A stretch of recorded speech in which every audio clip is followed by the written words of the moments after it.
आपण पाहताय लोकशाही मराठी। ऐका, पहा, जागरूक रहा।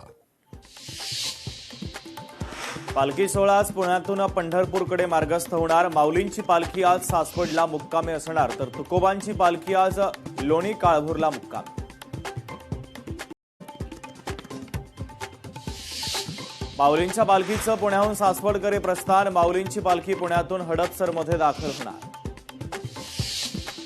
नवी मुंबईतील अनधिकृत इमारत प्रकरणातील प्रशासनाच्या तर्फे योग्य आकडा हायकोर्टामध्ये दिला गेला पाहिजे, माजी खासदार संजीव नाईक यांचं वक्तव्य। नंदुरबारमध्ये पुस्तकांविना 6वीच्या विद्यार्थ्यांचं शिक्षण सुरू, तर 22,259 विद्यार्थ्यांना सेतू अभ्यासक्रमाचे धडे। अहिल्यानगरच्या खंडाळ्यामध्ये 2 ट्रकची समोरासमोर धडक, अपघातानंतर दोन्ही ट्रकनं घेतला पेट। ट्रकमधील दोन्ही चालकांना बाहेर काढण्यात मोठं यश।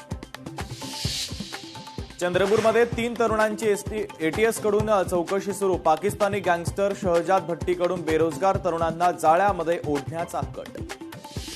सोलापूरमध्ये 9 वर्षीय चिमुकलीवर अत्याचार प्रकरणी आरोपीला जन्मठेप। आरोपी बाबू कुसेकरला मरेपर्यंत जन्मठेप आणि 71,000चा दंड। कोल्हापूरमध्ये ड्रायव्हरचा ताबा सोडून कारचा अपघात, कार थेट ओढ्यामध्ये, तर 6 व्यक्तींना स्थानिक नागरिकांच्या मदतीनं सुखरूपपणे बाहेर काढण्यात यश।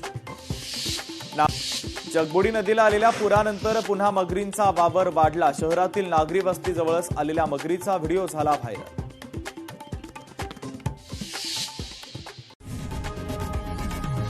लोकशाही मराठी।